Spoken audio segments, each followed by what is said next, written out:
Let me ask you a question. If we talk during ghusl, does that break our ghusl? No. No? No. If we talk during wudu, does it break our wudu? I don't think. Probably not. Yes. So this was a brother's question, and the answer is no. Talking during wudu does not break the wudu. I don't know where these ideas come from, these questions. Sometimes, I don't know, someone might say something and others will think that this is probably a ruling. But no, we don't have such a thing that talking will break your wudu, no. Okay, another question now. Is vomiting, does that break the fast or not? Depending. Depends on what? Intentional. If it's on purpose. It depends on your intention and like, what's your intention? You want to taste it or not? Intentional. Yes, intentional. If it's intentional, it breaks the fast. So if it's unintentional, it doesn't break the fast. This question is out there a lot. People ask this question. If I throw up in the daytime, then does it break my fast or not? No, it doesn't break your fast. Although I don't know how you throw up when you're fasting, because in the afternoon, like the food is all gone, so I don't know what it is exactly. Another question that people have is, if, na'uzubillah, someone breaks their fast with something haram. Yeah? So they eat something or drink something that's haram. Or they do something that's haram and it breaks their fast. The question is, what is the kafara for this? Do we know? Huh? Was it intentional? Yes, intentionally. So here, yes? I don't think there's any kafara. He should There's be two kafaras. flogged. Yes, so you're saying two kafara. Yeah, this is called kafaratul jama, basically. That a person who breaks their fast with something haram, they have to do all of the kafaras. This is what usually people know. But, did you know that that's not the case?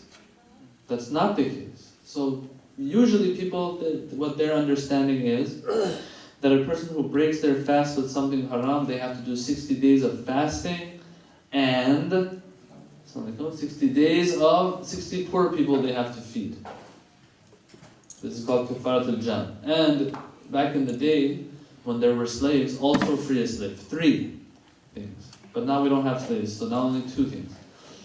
This is usually what people think. Now there are some maraja maybe in the past that might have had this fatwa, or had ihtiyat wajib here. But al-Sistani, al-Khamenei, both of them, they say, breaking with something haram is the same as breaking with something halal. Only one kafara. You choose between 60 days of fasting or feeding 60 poor people. The 60 fasting is hard. The hard thing about 60 poor people is, how are you going to find 60 poor people? That's the hard part. You can't find 60 poor people these days. It's hard to find them. And from what I remember, these 60 people can't be one person that you give them 60 portions. No, 60 different poor people, feeding them. So what we're going to do is we're going to try to not break our fast on purpose. Yes, brother? You feed one person 60 days? That's what I'm saying. You can't do that. No. From this, I remember seeing this, reading this, that these 60 people have to be 60 different people. That's what I remember. Yes, brother? What if you don't have any choice, like when you're fasting and you don't have any other choice instead of feeding haram? What do you mean by that? Like, so... You want to break your fast and there's nothing but haram stuff? You're in the desert and there's nothing else. That's a different story.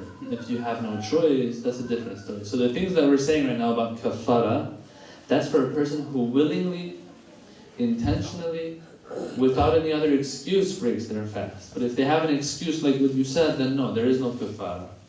Yes, brother. Is the 750 grams also at the table here? Yes, so those 60 people that you have to feed for kafara, that means 60 people giving them 750 grams of food, they say. That's what it is. Yes. Please think of more questions. Yes. So unrelated question. Yeah.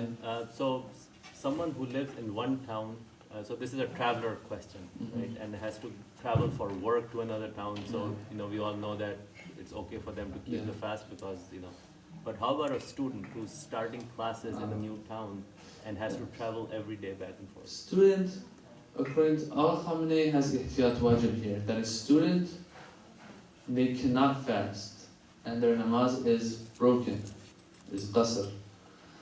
Al-Sistani, no, he says even students still counts. They are considered kathiru safar, and so they can fast and they can do roza. So those who follow Al-Khamenei can also refer to Al-Sistani here. So studying also counts for Al-Sistani. So does this mean that someone who is muqallid of Al-Khamenei, that they have a choice whether to fast or not? Yeah. Those who follow Al-Khamenei, if they're students, then I'm not sure if he says ihtiyat wajib that they have to do ihtiyat. I'll have to check this to make sure. But what's for sure is that he has ihtiyat wajib that they can't fast. Now, they can't fast, what does that mean? Does that mean that they should fast and then also make it up? Well, that's harder, right? I'm not sure if he says this or he just says ihtiyat wajib, they're not supposed to fast. But anyway, Al-Sistani says it's okay. He says they have to, because they're kathiru safar, it counts as kathiru safar, and they have to. Yeah. So that's something I will have to check. Is there a number of days the student has to travel?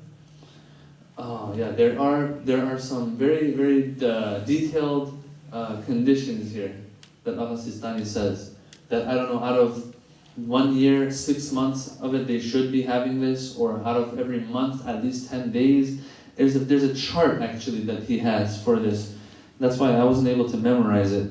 But yeah, there are a lot of conditions here for this whole kathiru safar to happen. But a student usually throughout the week is going a few times. 4 days a week, we'll do it for sure. We'll do it, yes. Yeah? If you're sick and there's a fast, you still have to pay the kafara? No. Sick is one of those exceptions. Yeah? Those kafaras are for people who are not sick, they have no excuse, but they still break it. That's for them. It's for them only, okay? Inshallah, our guys will never have to give kafara. Because if they're usually fasting, and if they're not fasting, they have a reason. And then a good excuse for not fasting. You don't have to give any kafara if you are sick continuously for, say, 10 years or yes. So this kafara, I think we talked about this too a little bit before. There's 2 types of kafara. This kafara that we were talking about so far. And then there's something called fidya. Yes, fidya, if a person is sick, and that sickness continues all the way to next year, and because of that, they're not able to make up those days that they missed, then what happens is they have to give fidya instead of those days, and they don't have to make up those days anymore. Okay? This fidya is the same 750 grams for every day that they've missed. And I also explained before that if you know that you're going to be sick, or you know that you're going to be sick till next year, can I give the fidya sooner? No, you have to wait until that actually happens. Then you can give the fidya. What if you just become baligh? Do you have to still pay the kafara? No. This condition that you mentioned about 60 feeding, in this case you can give your whole month's fidya to one person and it's staggered for 30 days. Which one? The sick one? the fidya. The fidya for the sick person. Yeah, for a sick, yeah, it can be given to one person. It doesn't have to be given to different people. Yeah, I remember reading this as well. Yeah, There is money. Yes, I explained this too also, yeah. The fidya, if you have to give the food and you have to put it in his possession, the poor person's possession. Now if you want to give money instead, it's fine, but you have to make sure that they buy that food stuff. Yes? So the money that you give them, they can't use it for anything else. It has to be used for these food stuff. For example, flour, wheat, dates, whatever it's going to be, rice, these things that they've explained. Could you still fast if, like, for example, you forgot to wake up and eat sari? Mm-hmm. Do you still fast or not? Yeah, so sari is not a condition for the fast. So you have to try to wake up to have your sahri. Now if someone doesn't wake up, they have to still fast. If it happens that they are so much under pressure throughout the day that it just becomes unbearable, then okay, they are allowed to have as much food to get rid of that unbearable pain. If that happens, of course. Lots of people do the fast without sahri. Some people wake up, they only have a glass of water or a couple of glasses of water, and they say, my sleep is my sahri. My sleep is more important. So, for these people, they also fast without, so it's not impossible, but if it just so happens that you're under so much pressure, and it becomes unbearable, then yeah, you can have a little bit of food, and then you have to continue fasting, but you have to make up that day too, and there is no kafara. Okay, but we can't make up excuses now and say, oh, it's unbearable for me, and then just break it and stuff. No. If it really is unbearable, okay, we don't want to take advantage of these things and fool ourselves, these rulings. Okay, is there anything else, or should we move on? Yes. أعوذ بالله من الشيطان الرجيم. بسم الله الرحمن الرحيم. الحمد لله رب العالمين وصلى الله على سيدنا محمد وعلى آل بيته الطيبين الطاهرين.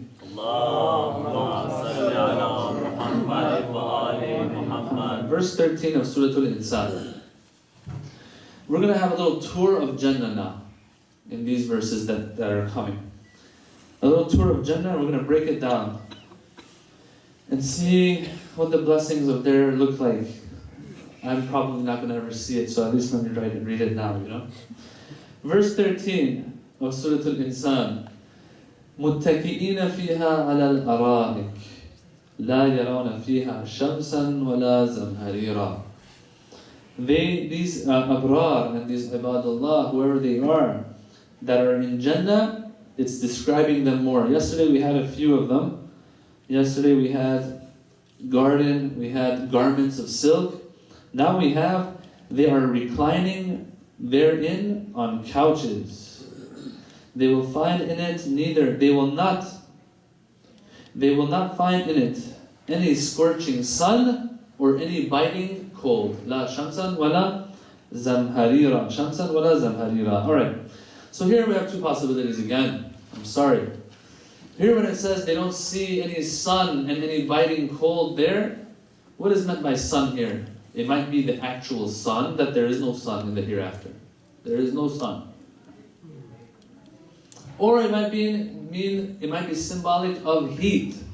Especially since it says zamharir, biting cold. Here when it says sun, it might mean heat. That's the opposite of cold. That they don't experience heat, they don't experience too much cold in Jannah too. Now, which of these can we choose? Well, there is a little clue in the other verses of the Quran that what is meant here is the sun, the actual sun. It says in another verse of the Quran, it says وَأَشْرَقَتِ الْأَرْضُ بِنُورِ رَبِّهَا. On the Day of Judgment, the earth will be shining and will be seeable. How? Because there's a sun that's shining its rays? Or no, something else. It says أَشْرَقَتِ الْأَرْضُ بِنُورِ رَبِّهَا. On the Day of Judgment, the earth is shining, but not with the sun, but with the light of its Lord. This is deeper Tawheed. I have seen some of these greats, they've explained these verses. That on the Day of Judgment, and I said this before too, people will reach a deeper Tawheed. They will see Allah in His true color and His true light. That on that day, they will see that when we were drinking water, when we were in this earth, we thought the water is quenching our thirst. But the water wasn't. Allah is the one that was quenching our thirst. When we were taking medicine, we thought the medicine is curing us. But no, it was Allah that was curing us with the excuse of us having medicine. Apparently everything was Allah in this life. We didn't know it. Remember I talked about this before. We thought that it's because of the light shining that we see, and that causes us not to fall. Our seeing is an effect of what? Of light being there. But on the Day of Judgment, the earth is shining with the light of its Lord. Everything is working with the light of Allah. Do we need a sun on that day? Do we need a sun? This is the question. Do we need a sun on that day? We don't need a sun. Why? Because everything is working with the light of Allah. We thought it was other things. It's like a puppet, right? In a puppet show. The puppet is moving with strings, or the guy's hand is in the puppet, but is that real puppet really moving? No, we thought it was moving. When we were kids, we thought it was moving. Nowadays, we won't watch puppets. We're grown-ups, right? Well, some of us are grown-ups here. We'll watch, and some of us might have some issues, so even when we're 40, we'll watch a puppet show. Whatever the reason is. At the end of the day, the puppet doesn't have anything itself. The hand underneath is what's doing all the work. On the day of judgment, people will come to this realization that, oh my God, we thought everything was moving and everything was on its own, but everything was Allah. Alright, so this is proof or evidence to a good extent that when the Quran says they don't see the sun, they don't have a sun, there is no sun. There's no need for a sun there. Verse 14. وَدَانِيَةً عَلَيْهِمْ ظِلَالُهَا وَذُلِّلَتْ قُطُوفُهَا تَذْلِيلًا. I'm going to read the translation, but then we'll explain how the translation falls short and is problematic. And this is one of the best translations out there, actually. This English translation is one of those translations that I really believe is one of the best, but still we have issues. The translation says, its shades will be close over them, and its clusters of fruit will be hanging low. Okay. Daniyatan, the shade will be close. What does this mean? What is this symbolizing? Sometimes, my finger's bleeding. Sometimes a tree, its branches will be up way so high, and then a little shade falls on the ground. The higher the tree, the smaller the shade, right? Yeah, if you want to make a shadow on a wall, you bring your hand closer to the light source. What happens? The shade becomes big, the shadow is bigger. The farther away you take your hand, the smaller the shadow is. Allama Tabatabai, he explains here. He says when it says the shadows are close, it means that the trees, they are close. The branches, thank you, are closer to us. What does that mean? That means the shade is more vast and more encompassing. Which one would you take more delight in? If the shade was small or if the shade is all encompassing? Of course, I want the shade to be all over me. I don't want 1 inch of me to be outside from the shade. Yeah? One. Number two, which one's better? If there are some beautiful trees that I'm sitting under, but the tree is way up there. Or no, when it's closer and I see the beautiful leaves and the breeze when it's breezing through these leaves and I hear the sound of it, and I think we have hadith also for this too, that the sound that these trees make with the breeze running through them is something impeccable. Everything there is about pleasure. Who says we're not after pleasure? Who says us Muslims are not after pleasure? We're after pleasure. We want that eternal pleasure, inshallah. Now here it said, the translation says the fruits will be hanging low. I want to explain something here. The verse says, ذُلِّلَتْ قُطُوفُهَا تَذْلِيلًا. Qutuf means fruits that it's time for them to be, that are ripe, that it's time for them to be plucked or picked, excuse me. ذُلِّلَتْ قُطُوفَهَا means that these fruits are subdued. Tadleel with a dal zal means to subdue something, to take something under your control, for it to be under your control and under your command. Yeah? We have other verses in the Quran, Jannal Jannatayni Dan, Surah Al-Rahman, that the fruit of these trees is close. Yes, that verse says that they're close. This verse is saying something else. This verse is saying that they're subdued. Before I explain it, let me recite another verse for you that we have in the Quran. It goes like this. It says, have they not seen that we have created for them worked cattle and aman, so that they have become their masters. So we're the masters of the cattle out there, right? The cattle can destroy me, right? But man, through his intellect, is able to subdue and subjugate these animals. And we made them tractable for them. ذَلَّلْنَاهَا. We have the same word here. Brought them under their control. These animals, they're tamed, they're quiet under our command. They go by what we want. So some of them make their mounts and some of them they eat. So these cattle, what do? Now that they are under our control, some of them we eat, inshallah, after iftar. And some of them we ride. And we mount and we ride and we take them as our rides. Yeah, well, we don't do this anymore, but back in the day, they would do that. Even today, you still need these donkeys and animals to be able to ride. Some of these, for example, if you go to the Grand Canyon, some of my friends, they said we were stuck in the Grand Canyon. The only way for them to come and help us, they don't have any special machinery to come through the mountainous region. No, they have to come with animals. Still, these animals, we're using them, but less. Point being, Allah says, دَلَّلْنَاهَا. We subdued them for you. We put them at your disposal. Although they have their own power, although they can move about whichever way they want, but we have a stronger intellect and they are subdued for us. Now let's go back to our verse. It says the fruits are subdued. ذَلَّلْنَاهَا. As if these fruits have their own will, as if these fruits have their own mind. They can move whichever direction they want, but they are under our control. So what does this person do? He's reclined on the couch, right? Reclined on the couch, and he points to this fruit. Come, and the fruit comes. Oh my God. It's like iftar time, you sit and you say, "Oh tenderloin, come." And it comes. And you don't have to bother chewing, you just absorb it, you know? Like it's a video game or something. You just absorb that food. Oh. While it's singing to you. How good can it get? Look at these verses, how they're illustrating it for us. دَلَّلْنَاهَا. They're subdued. They are they're waiting to listen to your command and execute your command. You won't even have to point. You will it and it comes.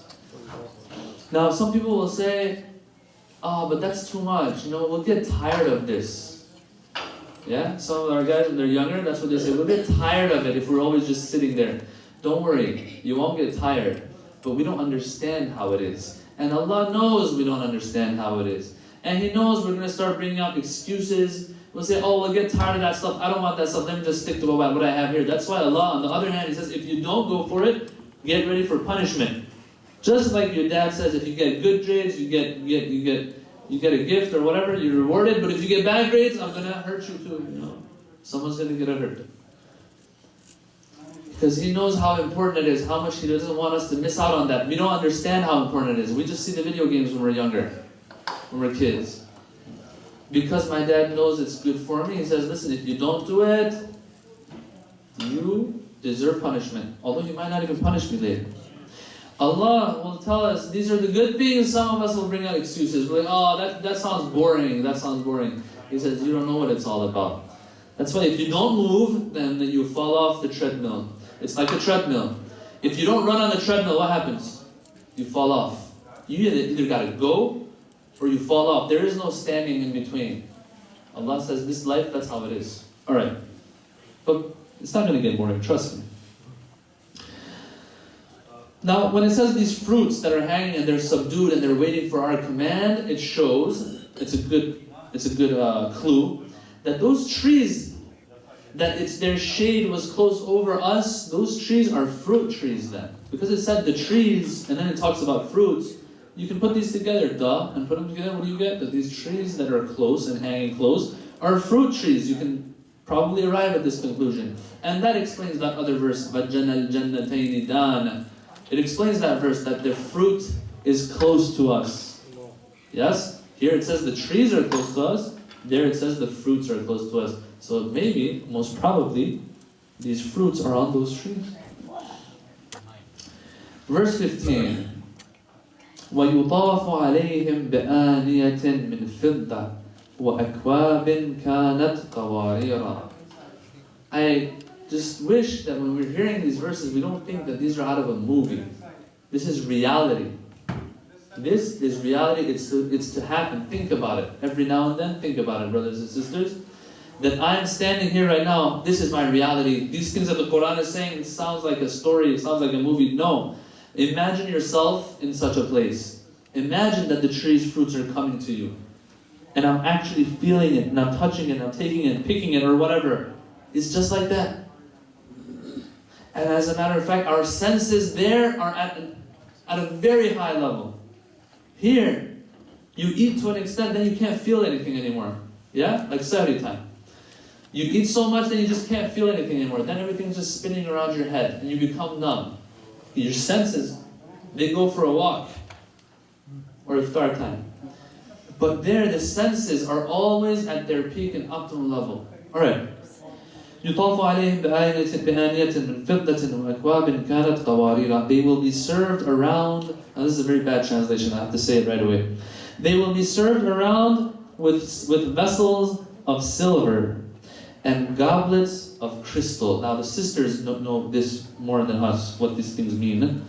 These vessels of silver and goblets of crystal. Goblet, what is a goblet, guys? Goblet is not a goblin, right? Goblet, exactly what he said.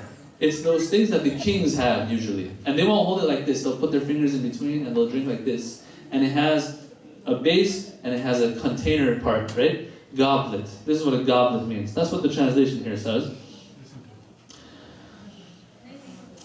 Yes, and vessels of silver. Right here I have to say, يُطَافُ عَلَيْهِمْ, the verse says. Are you with me? يُطَافُ عَلَيْهِمْ. What does يُطَافُ come from? What word does this يُطَافُ come from? It comes from tawaf. What do we do when we do tawaf? We circle, right? Circumambulate, they say. Alright. So there has to be a circling happening here. The translation said they will be served around with vessels. But the verse is saying something else. The verse says, يُطَافُ عَلَيْهِمْ. They are something is circled around these individuals, these abrar, that are reclining on their couches. Something is circling around them. What is that? These vessels and these goblets. That's what's being circled around them. So it's not that they're being served around, but rather the actual goblets are spinning around them. I don't know how that works. If they want, they'll choose it. Choose this one, that one, I don't know. But what's happening is that these are circling around them. Now, this is verse 15 we're in. Verse 19 says that there are servants circling around these individuals. So, maybe we can conclude that since these servants are holding these goblets and circling around these individuals, that's why it is said that the goblets are circling around them. Okay. Let's move on to verse 16.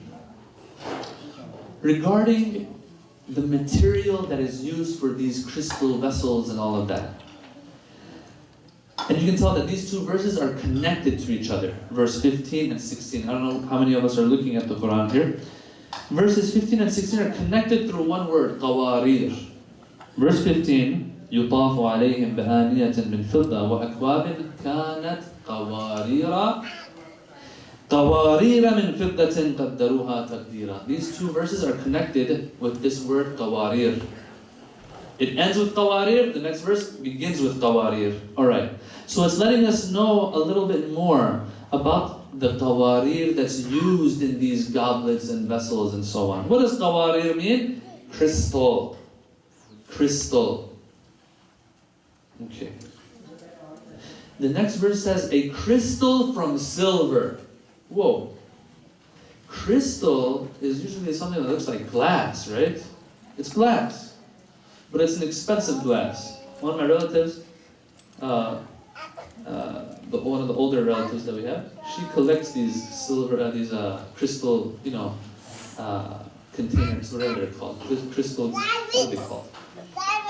And she was telling me, she says a good one is the one that when you flick it, it makes a sound and the sound echoes for a little bit. And that's the good one. The bad ones are the ones when you flick it, it just looks at you. It's like, why'd you flick me? That's not the good one. The good ones are the ones that are, they make that sound. Alright, but that's crystal, and it's clear, it looks like glass, but it's good quality, it makes that ringing sound.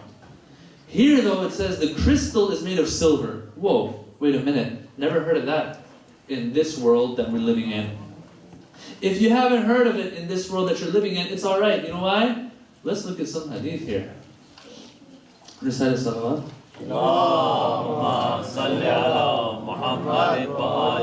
Yes, when you put the previous verse and this verse together, what you get is that there are containers that are see-through because they're crystal. But the material used in them is silver. Okay.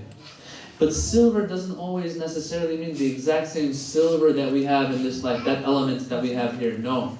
Let's look at this hadith by Imam As-Sadiq alayhi salatu wassalam. He says, يَنْفُذُ الْبَصَرُ. This is real life, guys. This is real life. It's not a movie. يَنْفُذُ الْبَصَرُ فِي فِضَّةِ الْجَنَّةِ كَمَا يَنْفُذُ فِي الزُّجَاجِ. That the sight goes and sees through the crystal of the silver of Jannah, the same way you see through it in this world through what? Through glass. So Jannah has a special silver for itself. That the Imam is saying the silver of Jannah, right? It's a brand, so to speak, right? So what kind of silver ring you got, brother? I got silver this. I got silver from Jannah. Silver of Jannah, like Nike and Reebok. It's a special type of silver that we don't have here. We don't have here. Who says? Let's look at this next hadith. Ibn Abbas, the companion of the Prophet and the companion of Imam Ali alayhi salatu wasalam, he says this now. He says, all the blessings, and he's probably heard this from Imam Ali alayhi salam. All the blessings in the hereafter have a corresponding similar blessing in this world, in this dunya. Every ni'mah there, you have a similar one here in this life. Okay? Except for, one exception he makes. Except for the crystal drinking glasses made of silver. These drinking glasses have nothing similar to them in this world. SubhanAllah. Is this a movie? Who cares if I drink out of a container like this? I'm good with a styrofoam cup. Well, if that was the case, then why are so many people after collecting these things in the first place? There's some pleasure in it then. There's something good about it. Especially if you're one of the sisters. Right? The brothers, they'll probably be after the watches and all that kind of stuff. But the sisters will be after these things. Usually that's what I see in Iran. I don't know about here.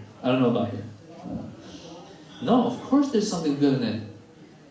How would you like to eat out of a styrofoam cup and a styrofoam disposable plate? What's the difference between that and eating out of some of the extravagant stuff that people use? Of course there's a difference. If there was no difference, then the president would eat out of a styrofoam disposable plate too. No, all of these things are to show the high status.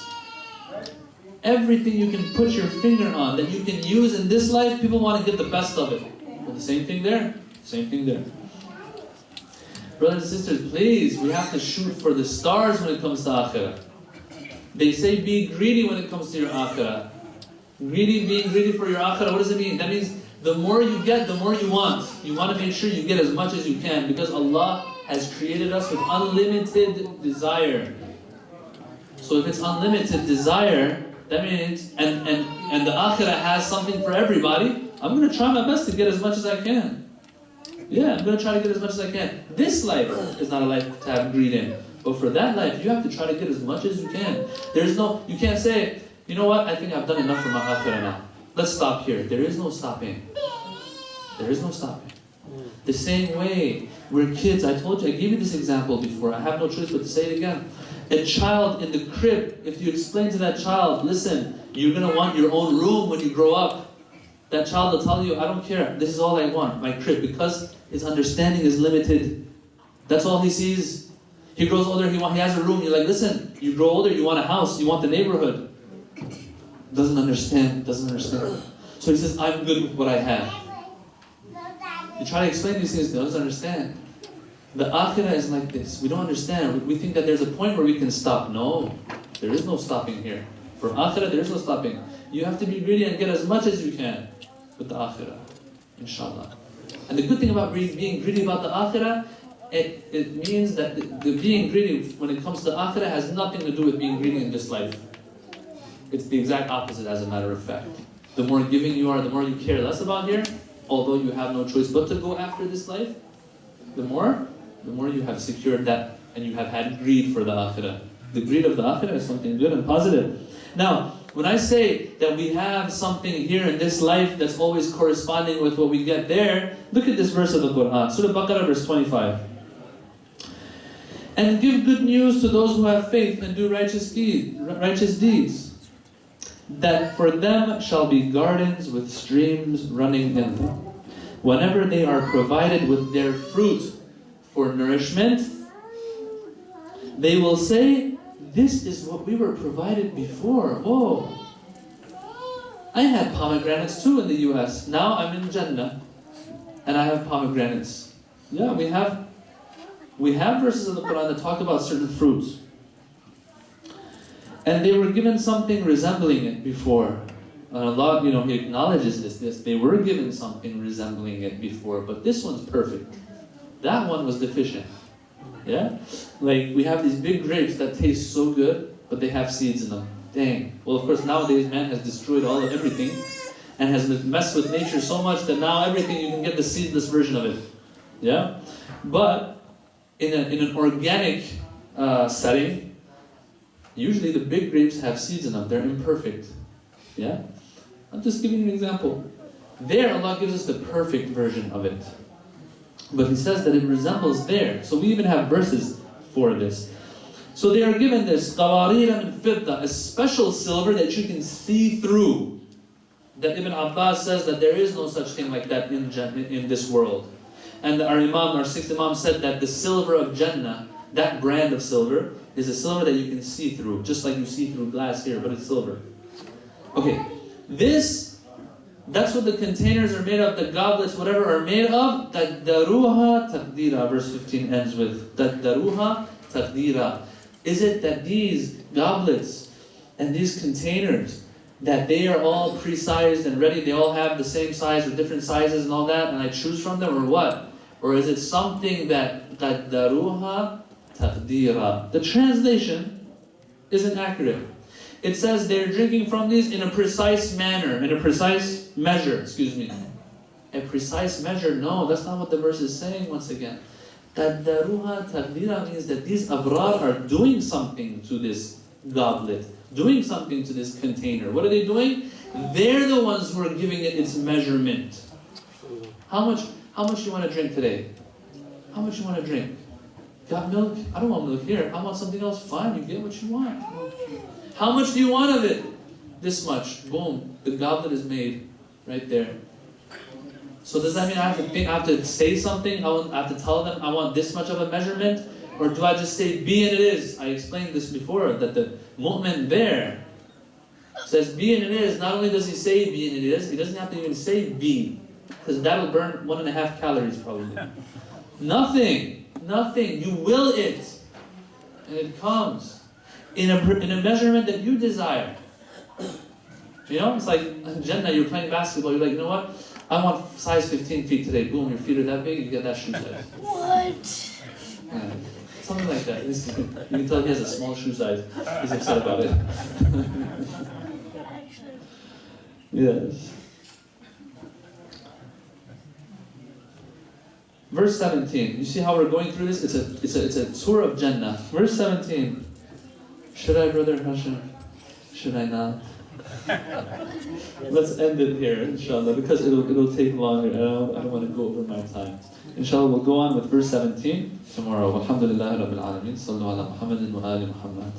Allahumma salli ala Muhammad wa ali Muhammad. MashaAllah.